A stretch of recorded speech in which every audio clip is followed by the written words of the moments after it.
Welcome to The Breadwinners, the podcast about the never-ending hustle and its impact on all aspects of our lives.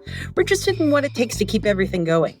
This podcast is about women, working, money, and family. We consider the research, talk to experts, and share our takes on what we're learning every day about breadwinning. I'm Jennifer Owens. I read about working, wellness, and women and founded the Working Mother Research Institute. And on most days, I'm joined by my co-host, Raquel Ellison. On this episode of The Breadwinners, I'm joined by Shoshanna Hecht, an executive and personal coach who works with high-achieving women and their teams through private coaching, group coaching, and workshops. She helps them make concrete and powerful actions towards their goals. A licensed clinical therapist, Shoshanna's mission is to help women build confidence, sharpen communication, and find clarity on their vision for their personal and professional lives so they can thrive in both. All of which is to say, welcome, Shoshanna. So happy to be here. Oh my goodness. We are some high achieving women and we're going to achieve some heights here. Oh yeah, my we gosh. are. For sure we are. Well, so at the Breadwinners, we typically start with some sort of stat or, some sort of research report, but the pandemic is blowing up every stat and it's impacting women and we talk about it all the time. And so I just thought, especially with you can kind of see the end of the pandemic, like vaguely off in the horizon. That what are you hearing from your clients, and especially about their stress? I wouldn't know anything about it. What are people saying? I hear that like maybe asking for me, maybe asking for a friend, kind of roll. Oh, maybe just asking for a friend. There's so many layers to that question that I'm super excited you asked it and ready and excited to talk about it with you because, one of the chief things I'm hearing at this moment that I am personally still calling peak pandemic, even though we really can see like the end, the light of the like we're in a tunnel, we see the light, right? But it's just it's getting there. The vaccine light. I'm just a lot of fatigue. People are, my clients are absolutely exhausted and not heartwarmed, not uplifted necessarily by that light because it feels still quite far away. And I think because we are, hearing from the experts, like what does the end actually mean? What does return to normalcy or normality mean, right? What does it mean to get back to quote unquote life, regular life, routine life, right? And I think those are big question marks that are hanging out there, and it's just exhausting, right? To not have any answers. And it's been, here we are, just to timestamp this conversation. Really, we're at the year anniversary of our national lockdowns, right? Yeah. And you see some people, like I saw an older lady in the bakery across the street, and she wasn't wearing a mask. And I thought, vaccinated, because we're pretty hardcore in our neighborhood. So and I thought, she's like the vision of the future. Like, hello, lady, tell me what you like. But it feels so far. It feels so far. And also, I think some people are saying like, well, even post-vaccination, like, are you wearing a mask? Like what? And because are you signaling? Like, are you signaling that I'm vaccinated when you're not wearing a mask? And are you? And that doesn't necessarily track, right? And I think, it is really, there's this complicated, and it's that exhaustion of like holding it all together, but also like the decision fatigue of like puzzling out all these issues that like, what does it all mean? So that I have to say is that is one thing I'm definitely hearing. I'm also hearing this like isolation sorrow, right? Like people are feeling more disconnected than ever, and also no desire to jump on a Zoom to have cocktails with a friend again. Right. Completely. Because that was a year ago. It was like, we all jumped into a bunch of these things, groups things and whatnot, and they were super helpful at the time. I have fatigue about doing that. Same. And if that's true based on who I'm talking to and what I'm hearing, like all my clients, you are normal. Yeah. People, like the last thing people want to do, though they are lonely, right? It's exactly. Super lonely, feeling super disconnected. And also, New Yorkers, right? Like or people who live in like cold places, it's the winter months also, right? Like really just bring that vibe of like, we're just like hibernating in lockdown. So there's like disconnection, loneliness, but also like my eyeballs cannot take another video call. I just can't do it. And so Yes. so it cycles on itself, right? It's really, really tricky pattern.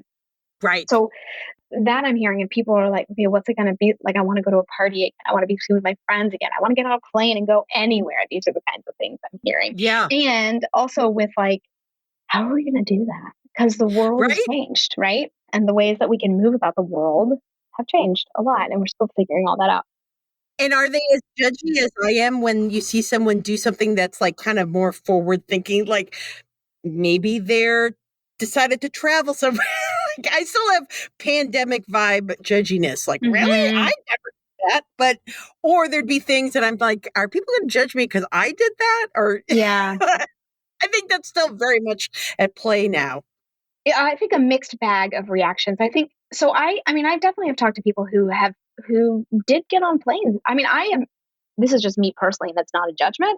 I'm like a little planes make me nervous, right? And I Yeah. haven't had to do it, and I felt really lucky in that way. But I know people who have had to do it because of elderly Hmm. parents or stuff going on with their kids. Like kids have really struggled in this, right? I feel for the Yeah. kids so much that people have had to make tricky calculuses around their choices.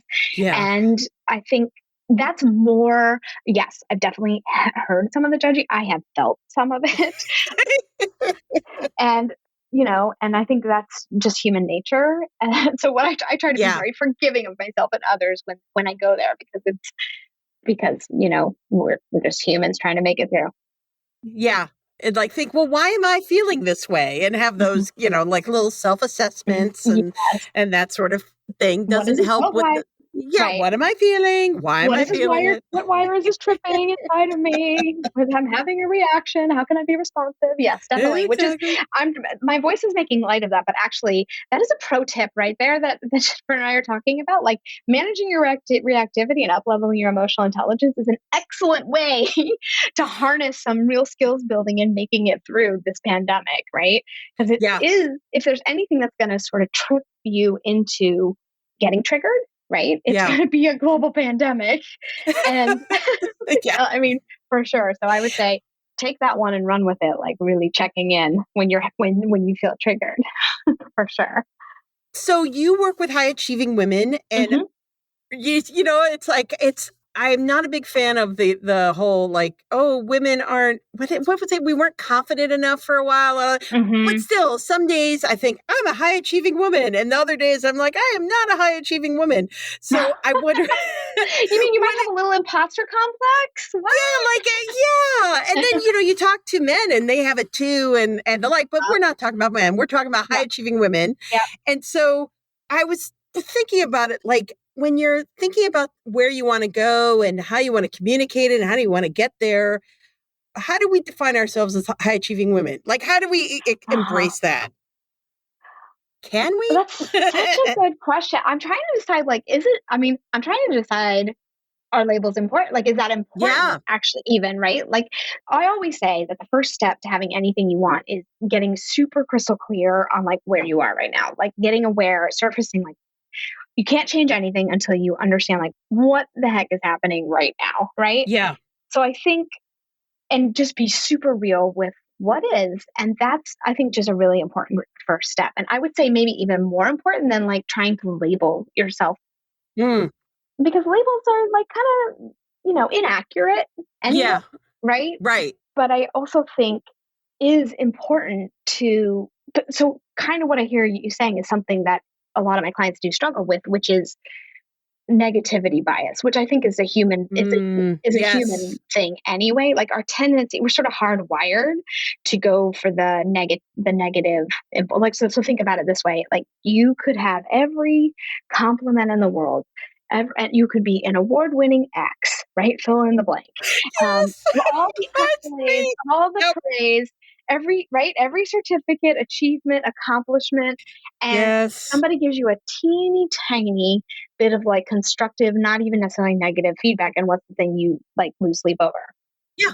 Yeah. Like, That's why, and part yeah. of it is that like, oh, either because you feel you failed in whatever was, it could be that, it could be you're annoyed that they said that, you could be embarrassed. There's 8 million Hmm. things that it triggers, but yes, it's all thinking about it. and That one relitigating like, oh, I could have, if I relitigating, yes. yeah, relitigating in your mind all, like you could be sleeping, but instead you're replaying a conversation over and over again where you said that one thing that you wish you had said slightly differently. And Yep. that would have made, the dominoes of whatever fall in the Yeah. right way, et cetera, et cetera. Yeah. And so I think it's more about what do we do with that? Right. It's more about like, how do we work with that? And that's something I will prescribe for a lot of my clients, which is to really lean into their strengths and accomplishments. Because if we're inclined and hardwired to go to the negative side of things, then we have to make a habit of leaning into the positives, right? So I will have people Yeah. start the accomplishment inventories, and that I will ask them to add to them all the time and make an appointment with themselves to go review it and give themselves like a little bit of a victory lap. I'll even have people do it with their teams too, right? Celebrate the wins because we get so in the what's not working, what's wrong Yeah. mode that's just one way that I like to have people, my high achievers, right? Back to the high achievers, Yeah. lean into their strengths and focus on the positive, which I think is not, I don't know that it comes as naturally for us, which is unfortunate. But so if it doesn't, what do we do about that? How do we compensate for that? How do we make a plan to To lean into? counteract it, Yeah, right? And yeah. because I find that negative thing is also, it doesn't even have to be a comment. And it's been so long that we've been fully remote and we don't hear from our teams or our bosses or the like, Hmm. that it comes also in not hearing from them. I Like think they that's didn't right. say something negative. It's just they didn't say anything because, Anything. and your mind goes, well, that's negative. Oh, well, I really screwed up this time. Well, I think that's right. I mean, I think in the absence of feedback, where do we Yeah. go? The dark place, the dark side, right? Of course we do. How could we not? And I think that just going back to like up to the top, we were talking about like, I can't do another Zoom. I think the other thing that the tech has, I mean, thank goodness for video like Zoom Yes. and Google Meet and all the different ways that we're able to connect in this work from home and in a global pandemic. It's incredible and amazing. And what a gift, right?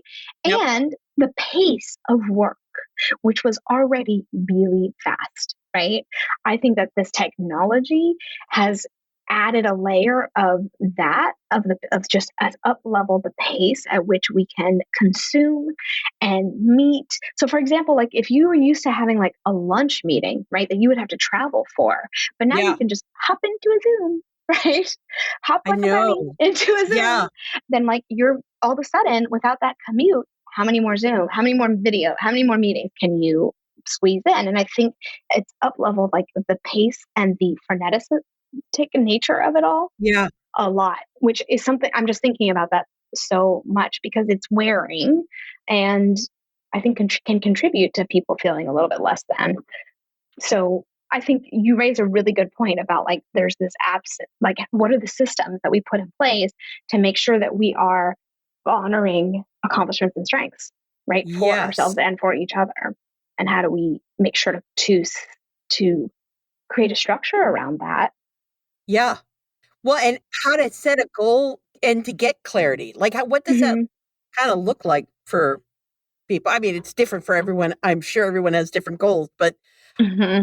because you kind of get, again, speaking for a friend, you get hooked into the adrenaline of the to-do list Yep. and the daily and we'll feel a sense of accomplishment. I made it through. I got this Hmm. done or whatever it Hmm. is. And it's like, is that really the clarity of the larger vision? Hmm. Mm-mm. Yeah, I think that's such a good point. I don't love it. I love it, but I don't love it.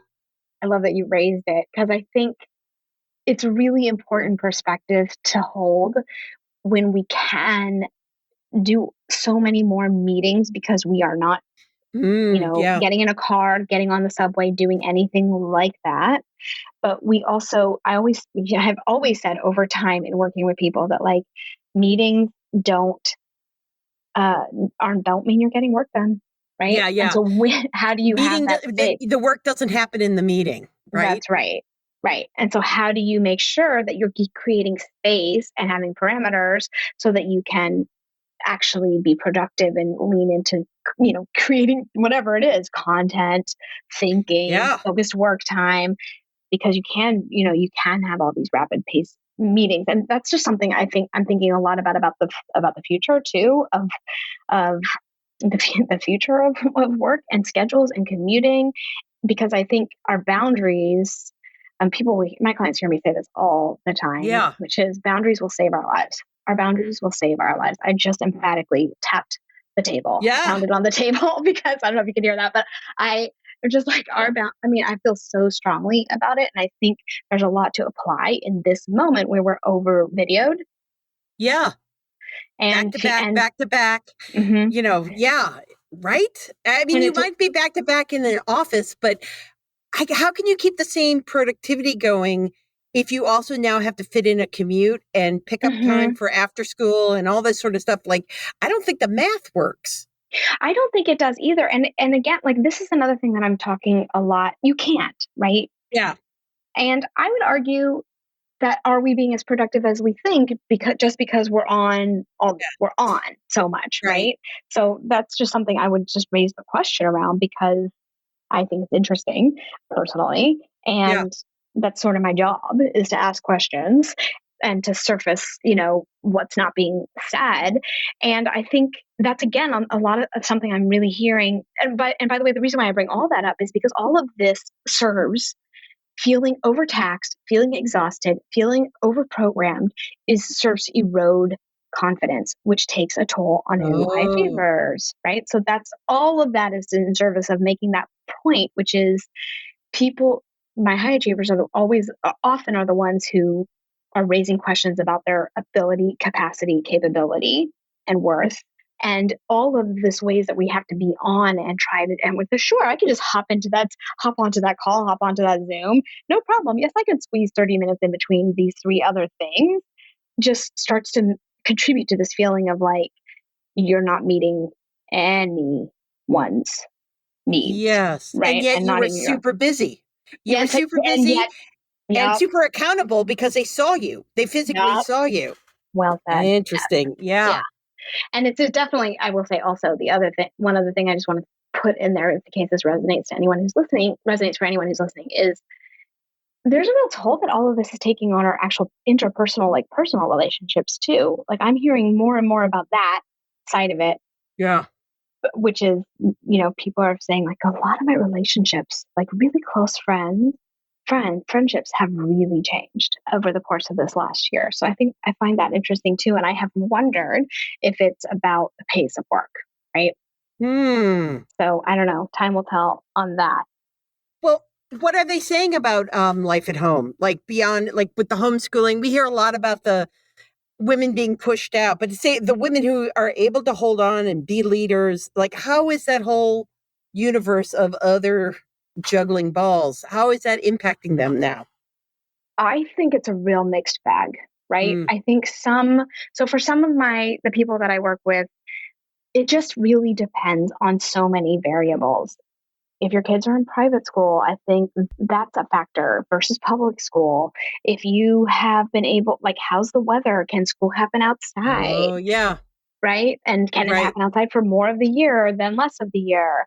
How is, do you have people you trust to be in a school that you can be in a school pod with? And is that Hmm. accessible to everyone? No, right? It's not. Right. So I think it really, really depends. I mean, I think I don't have the numbers in front of me, but the number of, women being forced out of the workforce is really, they're staggering and Right. alarming. Yep. And I think it's just a real mixed, and I think you're seeing that at every level of the workforce, right? That is interesting. Yep, yep.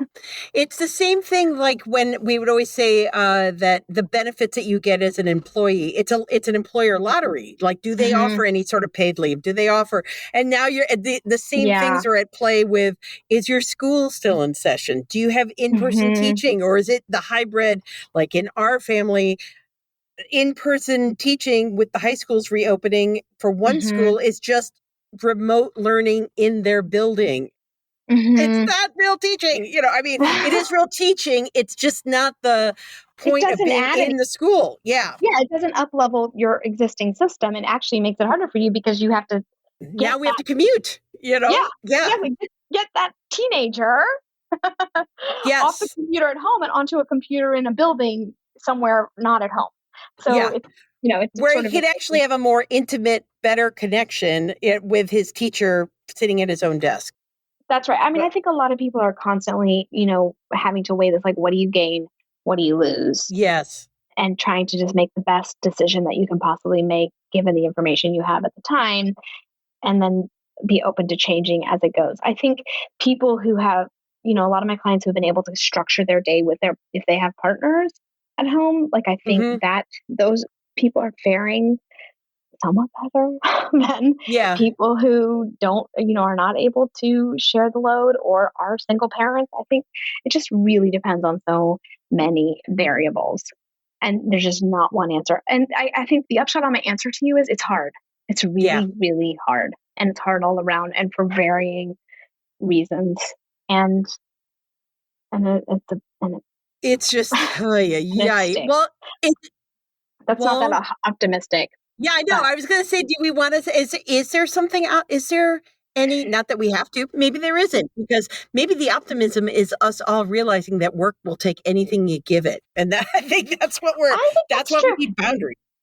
Well, I think that's why boundaries will save our lives. But Yeah. I actually, one of the things that I'm thinking about a lot and talking with a lot about, and listening Yeah. a lot is like, though that's a very, despairing, and it has been hard and it is exhausting and and it has, and the light at the end of the tunnel and all the things that we've talked about already. I also think there has been stuff about this last year that's been, there have been wins, right? Also, Yeah.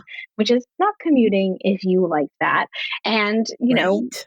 and figuring out how to and not having to be in an office. And, my mother and I were just talking about the fact that, like, we haven't had, knock on wood, the flu once in a year. And it's like amazing because we haven't had to get on all those airplanes. And so Yeah. there's these, and all the ways that, like, I'm hearing from clients who have been home for dinner and bedtime more every night, right? Yeah. And feeling sad about that, a future where we're back in quote unquote routine life again. What does that mean? And so Right. I'm really encouraging people to think about, like, okay, what are the gifts of this time? What have been, in a really hard year, what Yeah. have been the things that you actually came to really enjoy and appreciate? And again, like, how can you line up your values and what you want living intentionally with Hmm. your future, the future of your work, especially for people who are leaders or who are making the rules and Yeah. who are creating culture, and who work from home, same thing, creating your own culture. Like, how can you think about, because this thing happened, right? And we did, and there was no control, right? Yeah. And then we had to find areas of control and, like, how to claw it back in the context of this greater thing that happened, broadly. And Yeah. so now, how do you be intentional about going forward as the world opens up and we are vaccinated and we go and Yeah. work? What do we want to keep?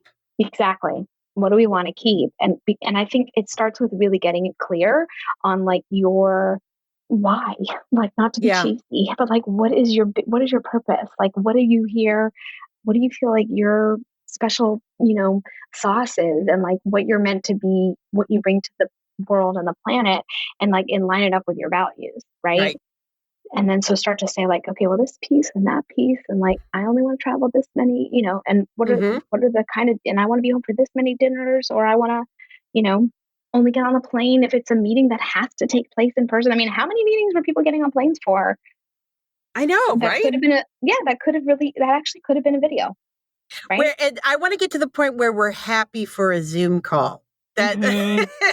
I look forward to that moment where we're like, "Hey, it's going to be a Zoom call! Yay!" We're not there yet. Yeah. Yeah. We're not, yes. Well, oh yeah, we're not there yet. But I think that's right. Like, Yep. aspiring to where we're happy, where we're super excited to get on a plane and wave goodbye to whoever we're leaving at home for a few days. Bye bye. See Yeah. Oh, ya. Make dinner I for look forward to yourself. that too. Yeah, Yeah. you're on your own, but also where it's like, actually, we don't actually have to get on a plane for that. What makes sense is for us to do a couple of Zooms around that, or a couple of video calls Right. around that, right? And I think but it's also, but for me, this moment is about, and I think this is a great moment to be starting to think about, like, okay, well, what have been the gifts? What do I want to keep? What do I not want to go back to? Right. Yeah. And how do I blend? How do I start to find like, even if it's aspirational, something to feel inspired by and to look forward to, a blend. I love it. Well, you are the gift for joining us on the Breadwinners. So thank you Thank for you that for gift. having Thank you for having me. So fun to talk to you. Our guest today was Shoshanna Hecht. You will find links to her and what we talked about today on our episode description. Email us anytime at thebreadwinnerspod@gmail.com or visit us at thebreadwinnerspodcast.com. Please remember to subscribe and to rate and review us. It really helps us grow. And until next week, keep hustling.